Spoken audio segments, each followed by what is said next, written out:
Before we start tonight's story, turn off the lights, put your headphones on, and ask yourself one thing. How well do you really know the people closest to you? Because sometimes it isn't strangers we should fear. Sometimes it's our best friends. The squeak of sneakers echoed across the school gym. My heart hammered as Coach Garrett read names from his clipboard. One by one, he built the varsity roster. When he finally said mine, Collins, my world tilted. 16 years of sweat finally paying off. But Jason's name never came. "Congrats, man," he said. His smile looked real, but his voice, it carried no pride, no warmth, just something hollow. Weeks passed, practices, drills, late nights at BT's house with the team. Every laugh we shared pushed Jason further into silence. He stopped texting, stopped hanging out, stopped being Jason. One evening I found him alone at the park, pocket knife in hand, scratching strange symbols into the wooden table. "Bro, what are you doing out here?" I asked. He didn't look up. His voice was flat. "Practicing." "Practicing for what?" He never answered, and I never asked again. By October, Jason wasn't just distant. He was obsessed. With me, with BT, with something darker. He lingered by my locker, eyes fixed, left pages of scribbles in my bag. Once, he handed me a photo of us as kids, torn right down the middle. The team laughed, called him my stalker. I laughed too, pretending I wasn't scared. It was late after practice, gym empty. My phone buzzed. "He needs you. Come, alone. Address." The address led to an abandoned construction site. My gut twisted. It was Jason's style. I should have walked away, but some broken loyalty dragged me there. The site looked like a skeleton graveyard, rebar like rusted ribs, half-built condos looming against the night. Wind howled through hollow beams. That's when I found him. BT. Duct-taped, tied to a steel pillar. His eyes wide, desperate. And Jason stepped from the shadows. He was changed. Head shaved, strange carvings etched into his scalp. Black clothes, gloves smeared dark, a crowbar tapping rhythmically against his thigh. "You came," he said, smiling. "I knew you would. Real friends always show up." His eyes were all black. His smile wide, genuine, like this was a game.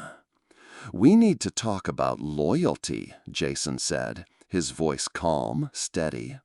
"About what happens when you forget who your real friends are."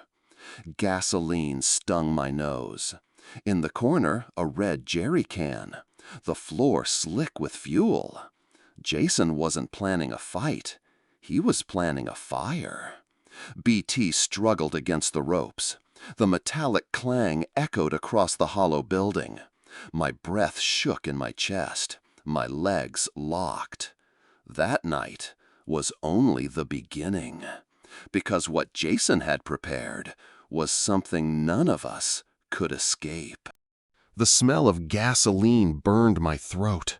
My shoes stuck slightly with every step, the floor already slick with fuel. BT's muffled cries echoed in the hollow skeleton of the building, his chest heaving as he fought against the ropes. Jason tilted his head, studying me like some kind of experiment. His crowbar clinked against the concrete as he tapped it, over and over, like a metronome keeping rhythm to my heartbeat. "Do you feel it?" Jason whispered. "That moment when the world shifts, when the mask slips and you finally see people for what they are." I didn't move. I didn't speak.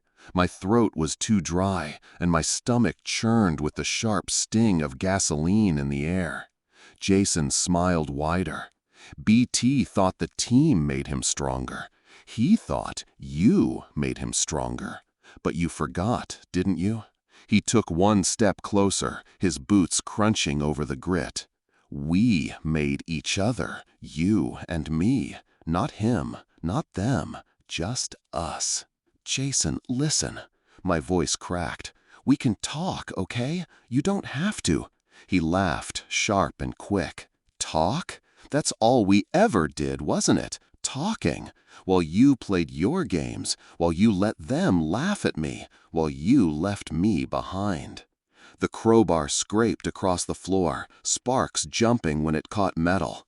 BT thrashed against the ropes, groaning through the duct tape. His eyes begged me to do something, anything. Untie him, I said softly. Please, we can figure this out together. Jason's face hardened. No, you don't get it yet. You still don't see. He reached into his pocket and pulled out a lighter, flicked it once. The flame wavered, tiny but hungry, reflected in his black, unblinking eyes. Jason, I yelled, stepping forward. He froze, smiled again. You came running. That means you care. Good. Then maybe you're ready. The lighter snapped shut. He slipped it back into his pocket. For a moment, relief washed over me.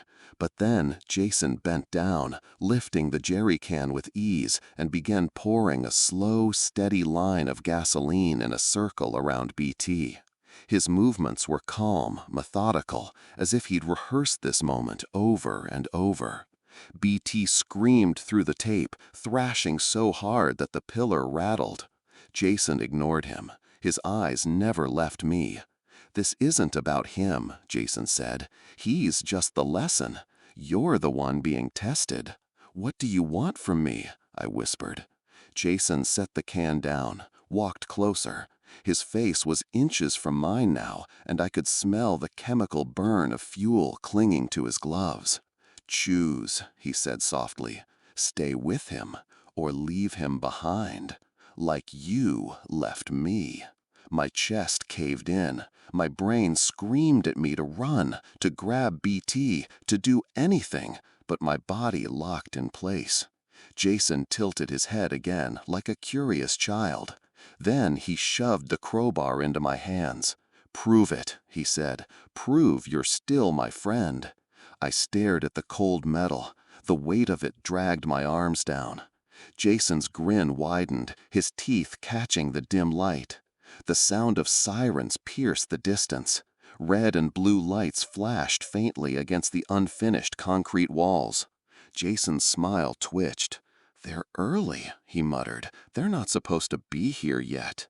He snatched the crowbar back, his voice suddenly sharp, frantic. Don't move. Don't you dare move.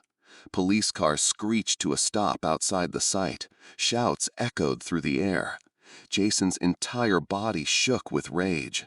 He spun toward BT, raised the crowbar high. No!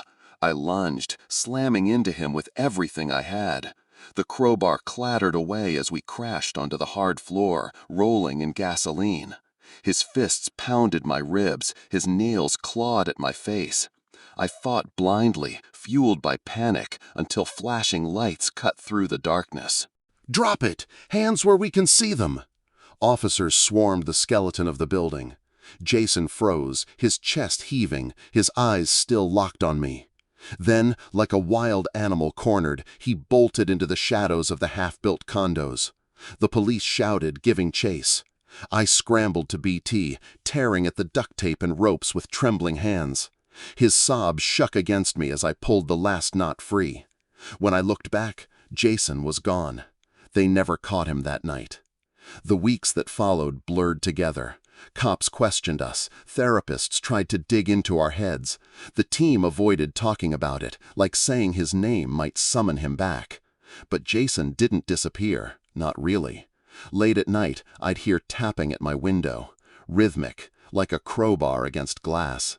Sometimes I'd find strange scratches on my front door, symbols like the ones Jason had carved into that park bench. Every shadow, every echo, every dream, he was still there, watching, waiting. One night, I couldn't take it anymore. I grabbed my hoodie and went for a run. The air was thick, damp, heavy with fog rolling in from the hills. My shoes slapped the pavement as I pounded down the empty street, desperate to escape the thoughts clawing at me. That's when I saw her.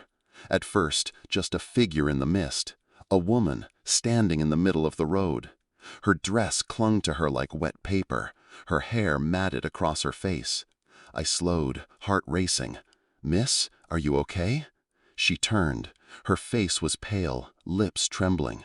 In her hand was a finger, a severed human finger, blood still fresh.